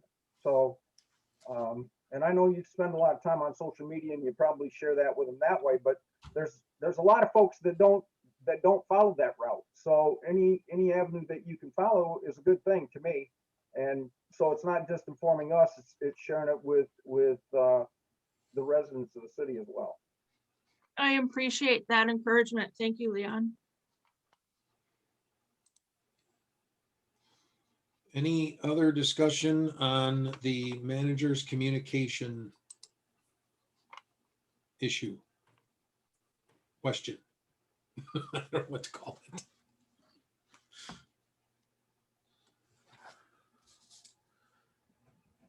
All right. Then, are you good, Deb? Is that? I am. sufficient Thank you for for the feedback. So moving on to item 8D, which is the receipt of the city attorney's opinion regarding remote meeting rules dated February 23rd, 2021. It was pulled from the consent calendar. I assume we've all read the attorney's opinion, which points out that there might be some potential issue with the item in our recently adopted rules regarding a limitation on participating remotely in a meeting due to a medical condition. If the council so agrees, I would recommend that we have the group that drafted those rules in the first place, and they're very familiar with what they went through, but this time, along with consultation from the city attorney, come back to the council with recommendations on what we could or could not do, or maybe the recommendation is we just undo regarding this issue. Because I can tell you that The Mayor Pro Tem and I and City Manager had a lot of discussion about these issues when we were drafting the rules on the remote meetings. And I don't foresee this taking very long, but would ask that the council agree to just give us a little bit of time to come back with a series of recommendations, and then the council can decide what they want to do, if any of those recommendations or something else, but at least we'll have more information. Mr.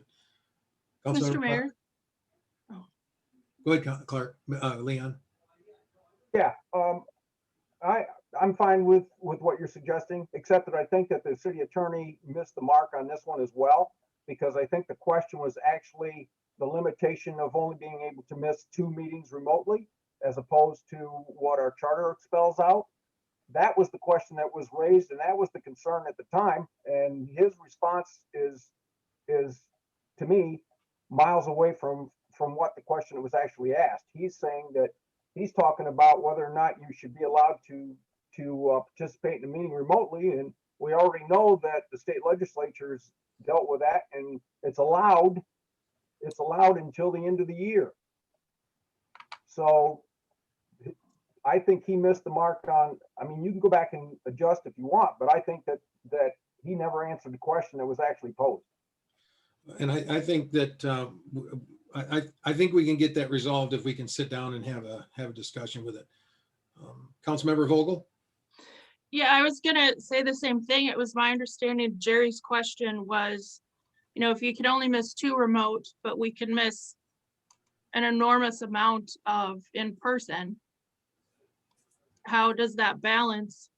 And then I was just wondering, why is attending the meetings necessary anyway if we get voted by the people? Like, I wonder. It's a good question, Rita. We'll have that question come up if and when we debate changes to the rules. How's that? Councilmember Schaefer? Well, that was my idea to begin with, contacting the city attorney for his opinion. Deb and I spoke about this, and she brought up some issues that I didn't know. And that goes back to my ignorance on procedures and how things are done around here. And she informed me of a couple things, and I appreciated what she told me. And I feel that the city attorney's opinion is accurate as far as the question that was asked, and I have no concerns going forward. As I said, I spoke with Deb and she gave me some information that answered my questions. I'm very happy with it, and I'm ready to lay it, put it to bed and forget about it. Thank you. Could you explain it then to make it make sense for me? Because I'm where you were then, I guess, Jerry, that I don't understand the difference. Well, one of the things that she brought up that I found very interesting is even if it was 2 council meetings, or 2 meetings that you could only miss 2 meetings, okay, that we could suspend the rules for that particular person or persons, which would require a vote of the entire council. It'd have to be 7-0. But we could suspend the rules if that person has a medical condition that needs to go beyond 2 absences, or 2 video meetings. And that's what I was getting at. If there was some sort of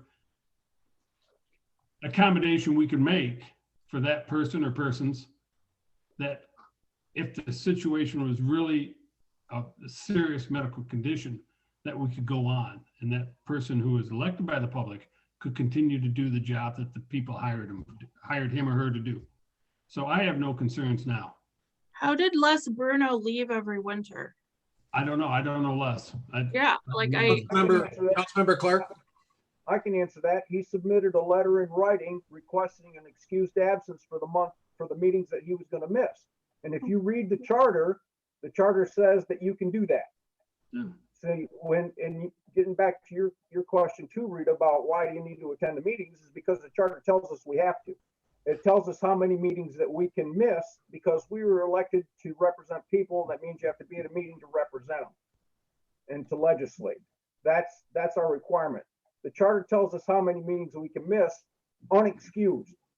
If you know in advance that you're going to be gone, as Mr. Bruno did, he knew every year that for the meetings in February, March, whatever it was, he was going to be in Texas, and he submitted in writing that a request to be excused from those meetings, and they were always honored. Much the same way Sue Parsons, when Sue Parsons was the mayor, she went to Gulf Shores every winter, and she submitted a request in writing, and the council as a unit approved that, and that satisfies the charter, and we can go on. So And that's Is that that's how- allowed for electronic? and this is my point about the electronic, is that we went to 2 meetings, going back to what you were saying, Jerry, we limited it to 2 misses, 2 unexcused, which is more restrictive than the charter. If the charter says that we can only miss so many meetings unexcused, then we should do the same thing electronically. The only difference is between the electronic and meeting face-to-face is that we're not meeting face-to-face.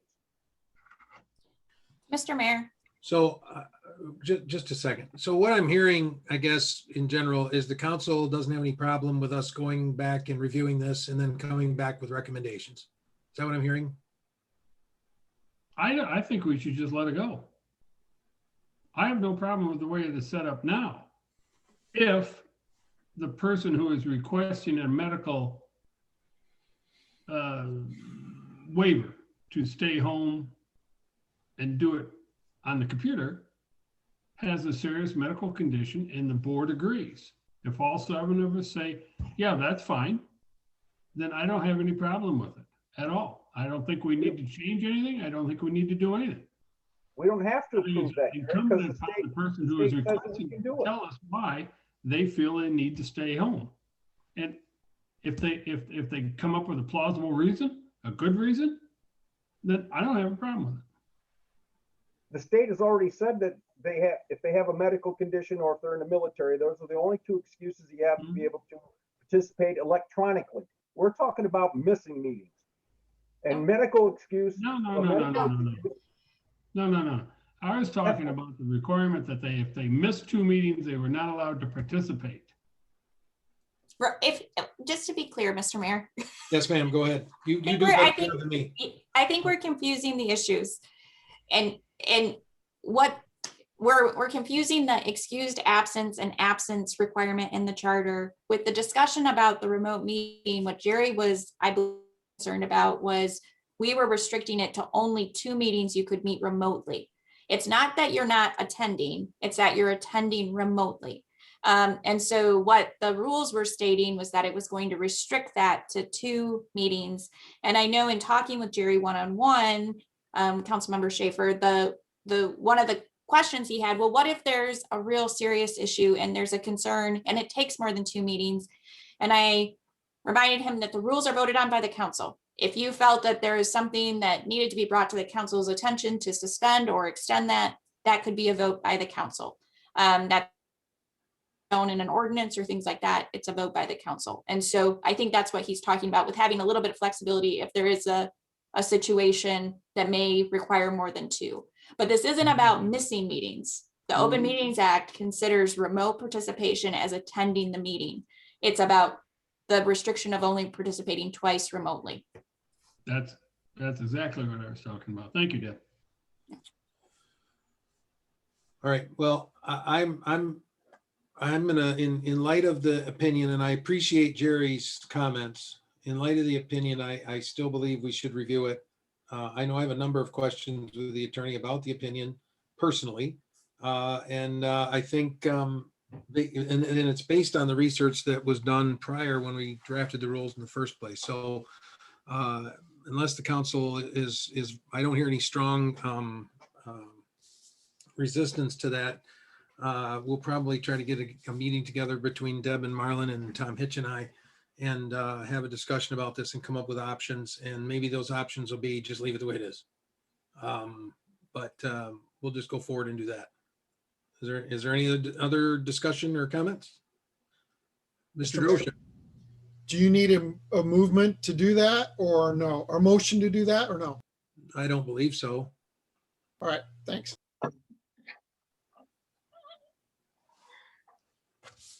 All right, council member reports. Anyone? Councilmember Clark. Yes, sir. Just to report to the council, as we were speaking about former council member Les Bruno, his wife passed away last week as well. And Deb, for you, I talked to the son, and because I could never get a hold of her, she was sick and out of the way. He requested that a tree be planted in Rainer Park. Okay, we will make sure that gets done. All right, thank you. Mr. Schaefer. I was informed through a very reliable source that this being Women's March is Women's Month, and that we have our Mason's first female city manager. I'd like to congratulate Deb and say good job. Happy March.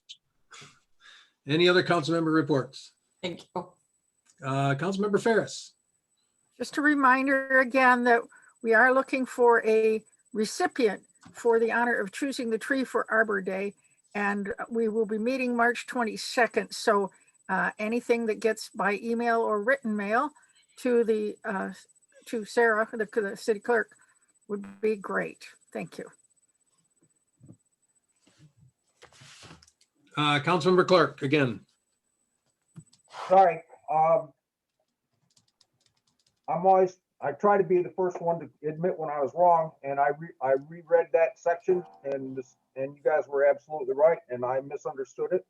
So I will admit that I was wrong and withdraw my objection. Wow, that's two amazing things that have happened in this one meeting. You've agreed with me and you've admitted you were wrong. My mind's I'm sorry, Leon. I've heard you admit you were wrong many, many times, and that doesn't mean to imply that you're wrong many, many times. I've just heard you do it. So I know you do it. This is a first and it's on video. We have proof. Any other council member reports? All right, city manager's report. Is there anything you'd like to add or change? Yes, I would. Thank you, Mr. Mayor. I'd like to just bring your attention to a couple items now that will be at the front of the report, thanks to Mayor Pro Tem Brown. Under operations, we have a couple meeting times that I want to make sure you're aware of. We have the master plan workshop coming up. We have the budget workshop coming up. And so make sure you mark your calendars for those so that the master plan workshop is going to be immediately following the city council meeting. We're going to try to keep that agenda as light as possible so that we can quickly move into that. But we do have some business we need to get done at that meeting. The other thing I wanted to bring your attention to, something I'm really proud of, our staff and the efforts we made for the Howell extension. That project, total project cost was over $1 million to get the extension of the Riverwalk Trail along Howell and across the river. And we finally closed out the project after getting all the inspections from the railroad company and everything done.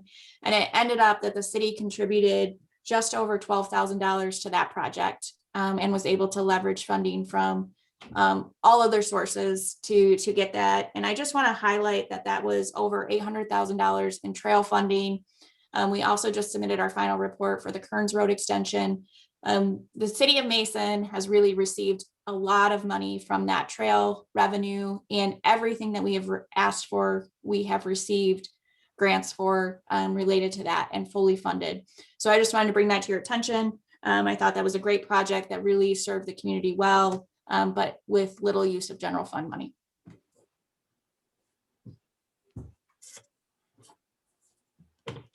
Any questions for the city manager on the report? Councilmember Drosha. Just a quick question. I think I already know the answer. I assume the budget meeting will be via Zoom. Yes, at this point, yes. Boo. How do you really feel? Just an editorial comment. All righty. Well, hearing no other questions, then we will be adjourned. Have a good evening, everybody. Thank you. Good night. Bonsoir.